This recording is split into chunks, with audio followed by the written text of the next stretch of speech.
Hi y'all, I'm Chase, and this is my Harley-Davidson 2021 Pan America Special, affectionately known as Wichita.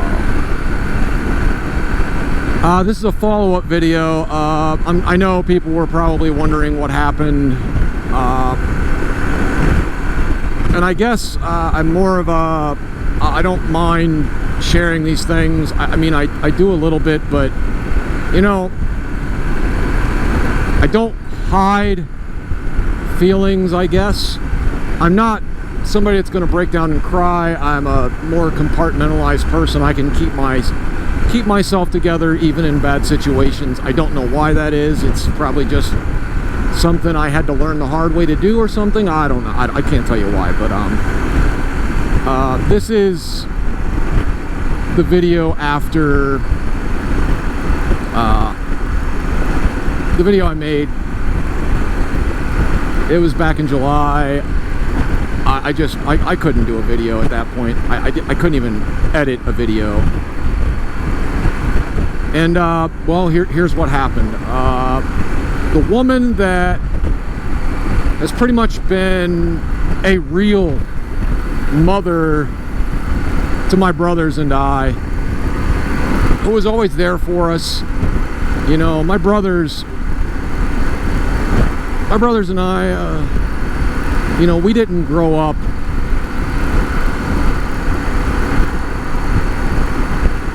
in a good place. You know, we're talking a lot of addiction, abuse, that sort of stuff. And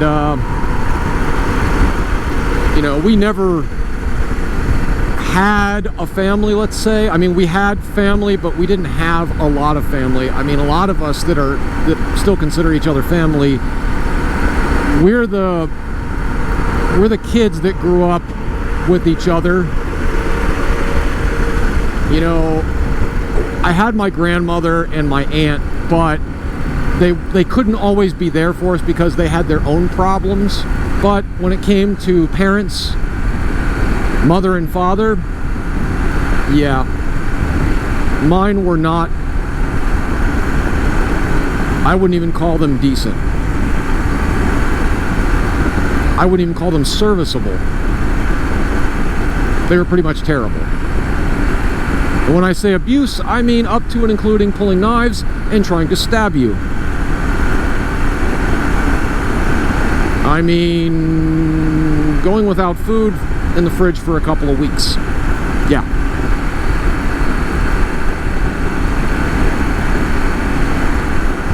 So, all because they wanted to, you know, be addicts instead of take care of their children. So, we spent a lot of time in foster care, and that wasn't a good place either, as a lot of people have come to find out that foster care, it can be sometimes worse than being home, because the way I explain it to a person is,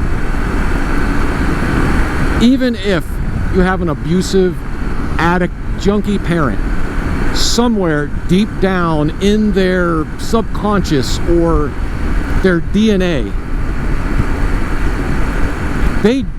even if they're being horribly abusive and they're beating you half to death, somewhere in there is a voice or a feeling or something that will tell them to stop. This is your blood. You know, it's nature, I think. Well, when you go to foster care, guess what those persons or people don't have? That. They don't have that. They don't have that connection. So beating you to death is no big deal to them. So,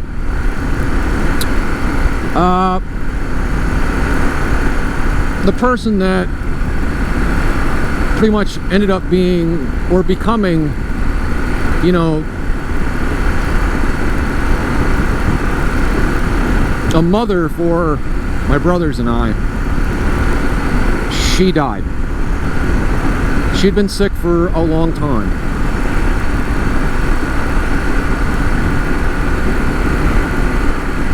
she was, I've known some really bad, terrible women, and that includes my own biological mother. I don't even talk to her. So, but, you know, this woman, she was fair with us. She did, I mean, anytime we needed help, she would be there. And that was the other thing too. Anytime that her or her husband needed help, my brothers and I were there. The worst part is their children actually hate my brothers and I. And I think it's because they feel like we made them look bad. And it wasn't anything we do on purpose. I mean, that's the weird thing. It's nothing we were going to do on purpose. It was just that we showed appreciation. If we borrowed money, we made sure to pay it back. If they needed help, we were there. And you know, it's a telling thing. Whenever there was a problem, and it's funny that that my brothers and I and these people that came to be pretty much our parents, we both did the same exact thing. If we needed help with something, or they needed help with something, say she needed a ride to the doctor's office, so what would she do? She would call every one of her kids first, and she has 3 kids, and ask them if they could give her a ride. 99.9% of the time, the answer would be no. They were too busy. And honestly, you knew what they were doing. They were, you know, sitting on ass. They just didn't feel like doing it. So they would go through all their children, and then eventually they would call us. My brothers and I would literally, you know, put them on speakerphone, and we would figure out one of us was going to help them, you know, or they were remodeling their kitchen. At the time, I was working like 2 jobs. My other brother was working a job where it was like 12, 13 hours a day, and my one brother, he was working, I would say mostly part-time, maybe 40 hours a week. So my brother got a weekend off, and he went down there and he said, I'm not leaving until we're done. And they remodeled their kitchen that weekend. And they'd been doing it for a couple of months already. That was the way things worked. You know, one of their children got very angry because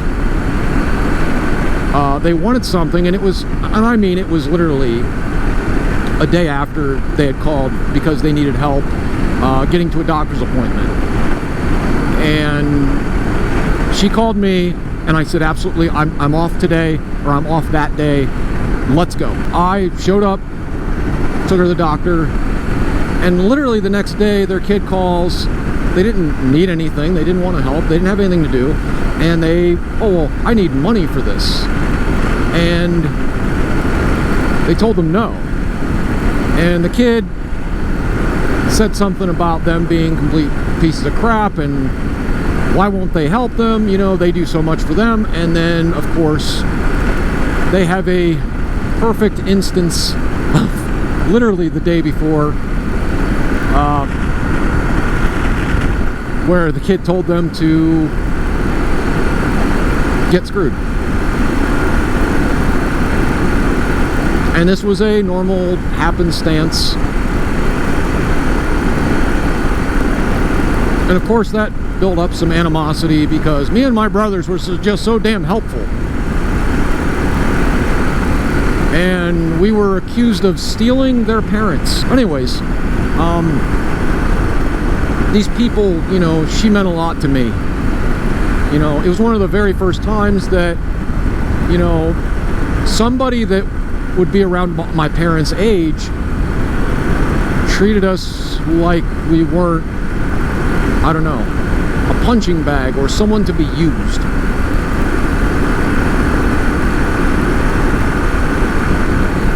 You know, there was mutual respect. There was gratitude. Something that, you know, we never had.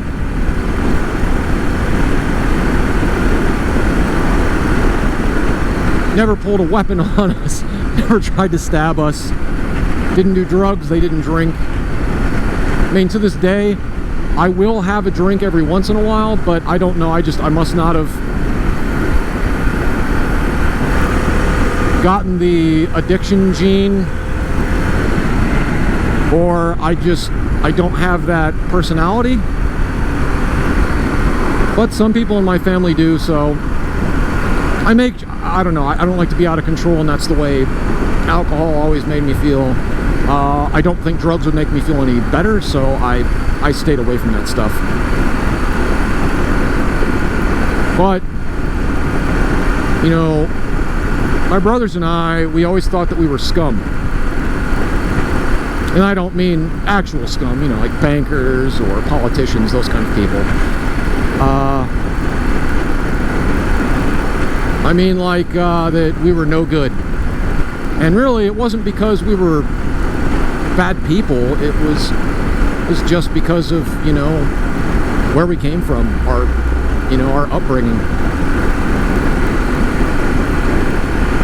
But, you know, she made us realize that we weren't. That we were, I don't know, we never felt like we were worthy of anyone giving a shit about us.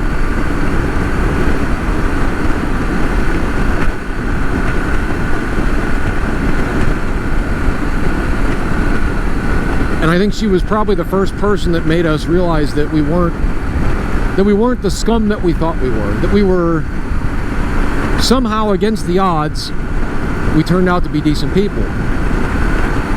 That doesn't mean that we hadn't done some questionable things. When you grow up like we did, fights, let's just say stuff happens. You know, you don't grow up in a bad part of town and not get touched by some of the bad. So, but, you know, we lost her, and, man, it's been hard. You know, it was, after losing my brother, and everything that's happened since, that was so hard, but this was as hard because she got sick and then she got better. But it was one of those things where, you know, they say it always gets worse before it gets better. This makes me think that if it gets better very, very fast, that what's going to happen after that is it's going to get way worse. We had just had her birthday, and literally the day after her birthday, she got really sick. But we lost her, and things just haven't been the same.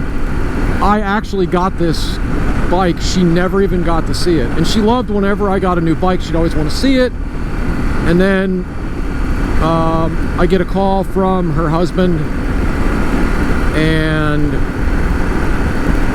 you know, the guy that I pretty much consider my father, and he says, oh, you know, she never got to see your bike yet. You know, why don't you send her a picture? Because I'd sent her a picture of the dog. She loved the dogs. So I sent her a picture. And looking back now, I think she knew what was coming. Because she could have came over, walked into my garage, and looked at it anytime she wanted. But the fact that she said, you know, let me see your bike while she's in the hospital, and she was in and out of it. They had her on a lot of drugs. A lot of drugs. They had 5 different IV bags with all kinds of drugs being pumped into her. Maybe 6 IV bags, I don't know. Pain medications. She was that out of it and wanted to see the bike while she was in, you know, that messed up in the hospital. It didn't occur to me then that, you know, she was tying up loose ends, let's say. You know, she just wanted to see the bike before, you know, she went. And she liked it. She thought it was great. She liked that, you know, the orange and pearl, the two-tone or whatever. I don't know, but I it's on my phone. It's, you know, last text message. But yeah, I should have realized then, but you know, I never would have thought that she was going to go.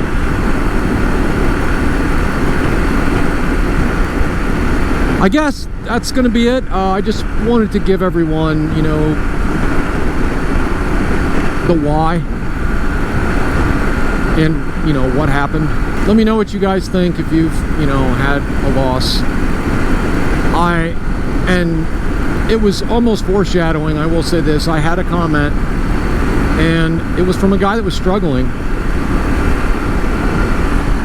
And I know how he feels because, you know, just because I lost my brother, but literally it was just a few days later after he talked about losing his mother that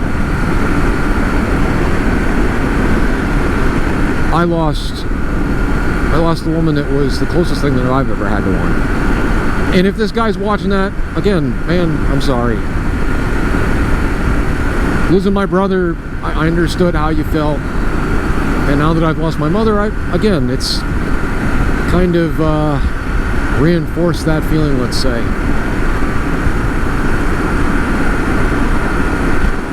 And I hope you're doing okay, and I hope that you're doing okay with that Honda CB350. I think it was at 71, he said. My memory's not great, but, you know, I tend to remember stuff like that, especially when somebody writes, you know, a long comment. Like I said, I read every comment, guys. Like and subscribe. Click that dingling to be notified of any new videos I'm coming out with.